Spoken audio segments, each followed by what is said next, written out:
So then, racers, or aspiring to be racers, if you've never raced the track before, or you've raced it, you're looking to improve, then the next two videos are really going to help, I'm going to say.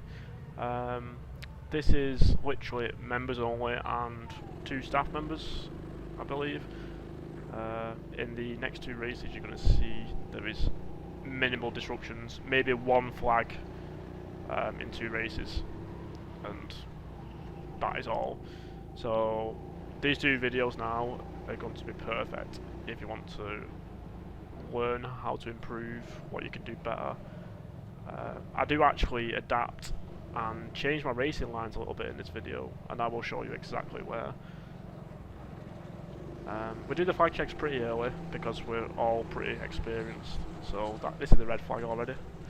Usually it takes a good lap and a half if I'm racing with people who don't really know what they're doing. But this is good. Now on to green. Now, I'm really not sure if there is a yellow flag this race. There might be, but I'm not entirely sure what the issue is. Doesn't really affect me anyway. So yeah, you can see we're all bunched up together. I think Callum's behind me at this point. It does get further into this race, and all of a sudden, yeah, Nathan's past them all. I can see it in my vision there. So after a good few laps, I'm pretty sure Nathan is actually right on my tail without me realising. You can actually see more vision than I can through my GoPro angle as it's in the super view mode. I actually did not notice Nathan being that close after the first lap, and I don't think I noticed any more because he got closer and closer every lap. It does get to a point where I let him past and we just have a nice race. So yeah, this is as clean as it's going to get. So that's the line I've changed. I have changed that now, as I used to go for the better exit, but now I've decided that I'm going to try and keep my grip and go faster, which I'm not sure if it did help me. I think it did because I was getting good grip anyway. So it just allowed me to go faster through that whole sector. So I'm pretty sure I'm probably already on a 58. I've actually not seen the lap times. I just know at the end of this race I do a 58.6, a low 58.6. Nathan comes off with a 58.5, and Alex Wentworth comes off with a 58.499 maybe. Again, really not sure. I just know that I came third, Nathan came second, and Alex came first. So Nathan's actually somewhat on my tail, but I really don't notice he's there.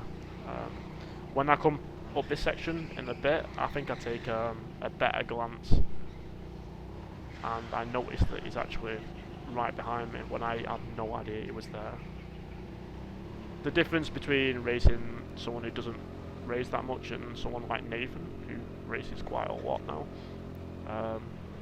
being a staff member as well, he's got to follow the rules, the briefings, the Teamsport rules and regulations to give to every driver before the race. It didn't actually nudge me once. Now, I'm pretty sure he could have done, or maybe I just let him pass me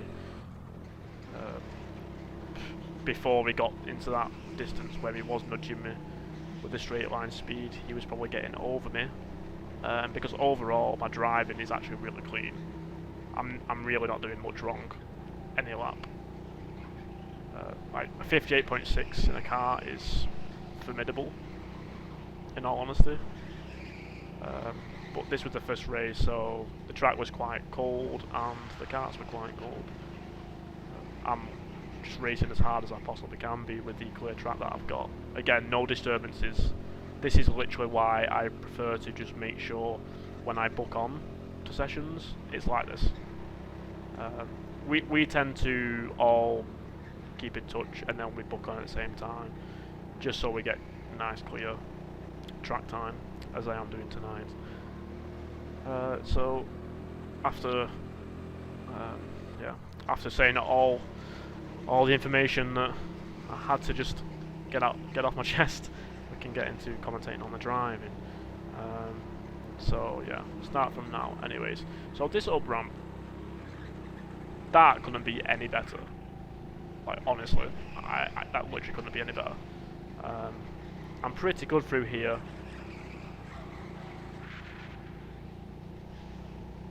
This is potentially my 58.6 lap actually. I can't really see anything wrong with this lap.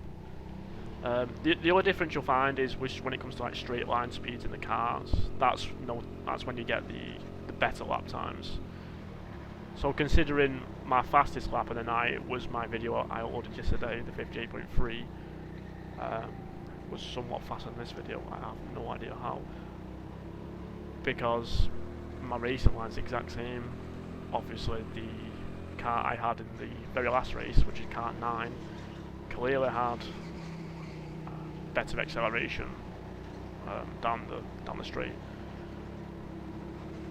I think I did notice, because I was catching up to Andrew and Ben Coates in the final race, like once every 2 laps, and I had to get dropping back just because my speed was that insane. I couldn't do more than 1 or 2 laps without catching them up. So yeah, if you watch my 360-degree view video, you'll understand what I mean. So again, this is a pretty clean lap. It's amazing how much of a difference it makes when you can actually race without even thinking there's going to be disturbances. My issue is when I race with people who don't know what they're doing. I'm racing and in the back of my head all the time is, oh, there's going to be a yellow flag soon, there's going to be a red flag soon, someone's going to spin out here soon, and kind of distracts you from your actual racing line. But as you can see through this sector here, I'm much wider now just for the speed more than the exit. I'm pretty sure I did the same in my 58.3, so it's probably just a new line that I will take into consideration now.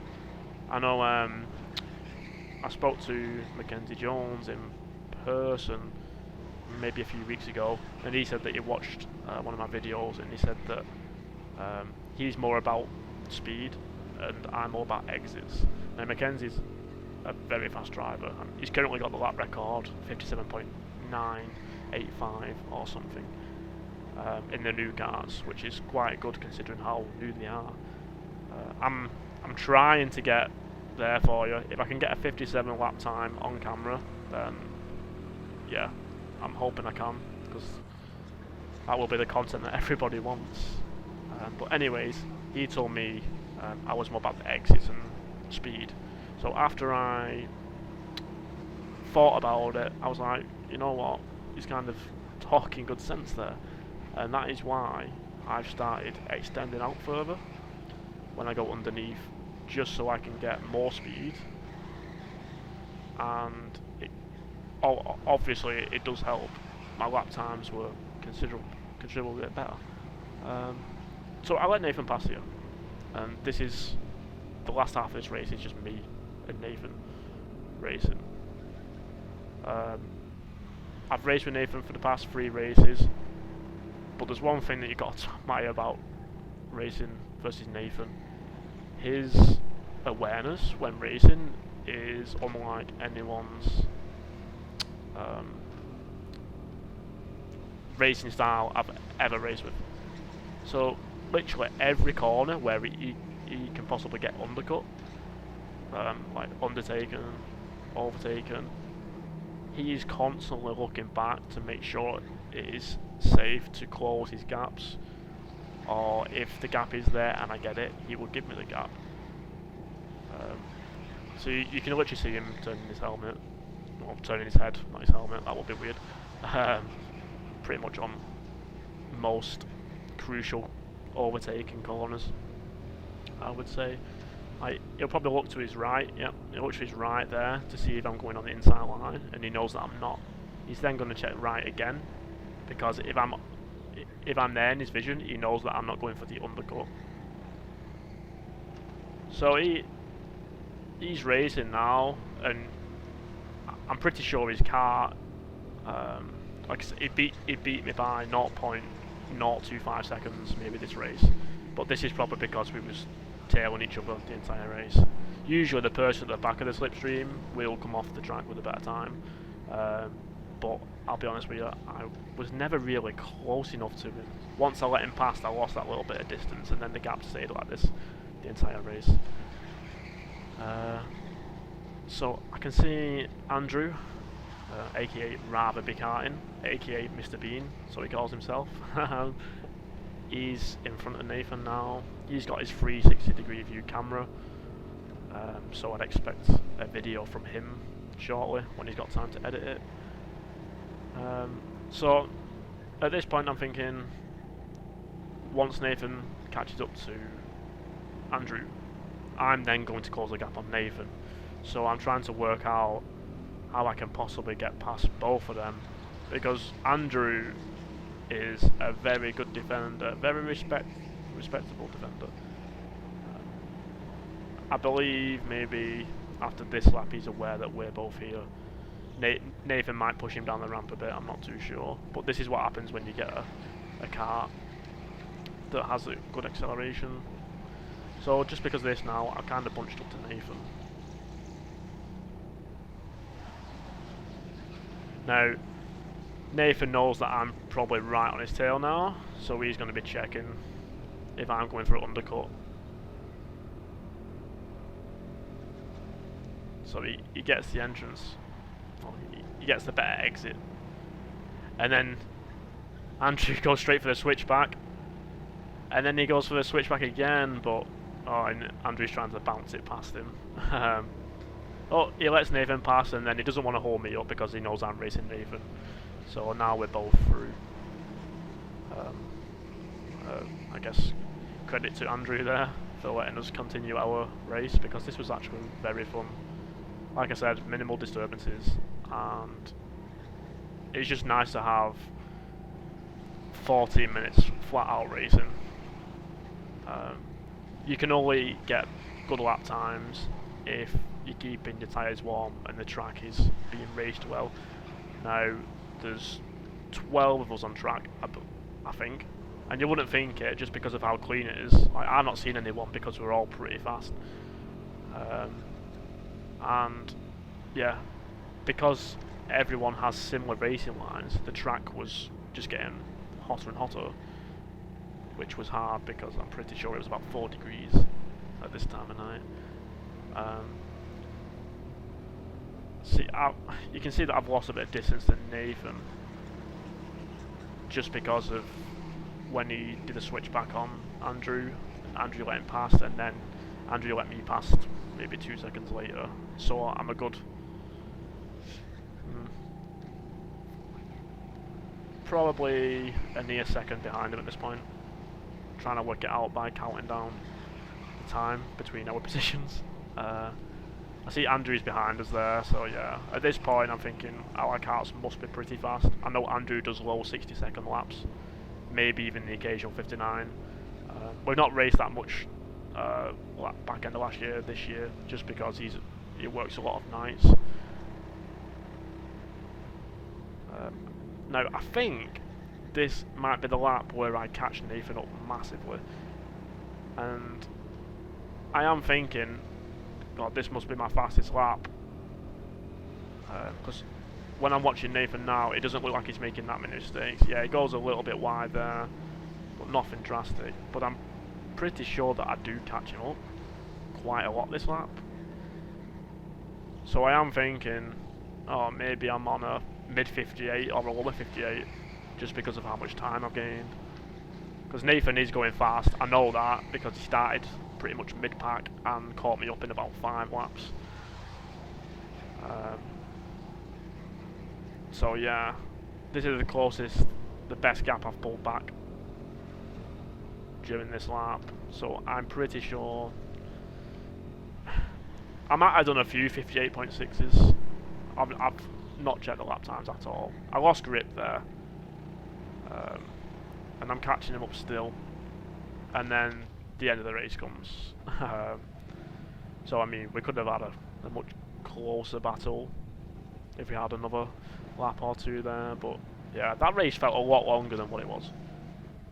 I'll be honest with you. So yeah, this is just me and Nathan driving to the pits.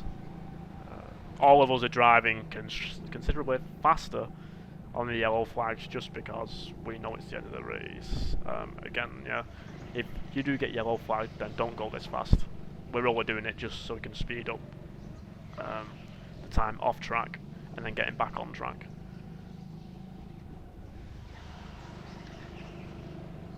So yeah, this seems to be a regular occurrence now.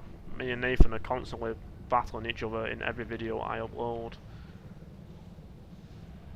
which is great because it's really nice to have someone who can match your speed or be faster in certain situations.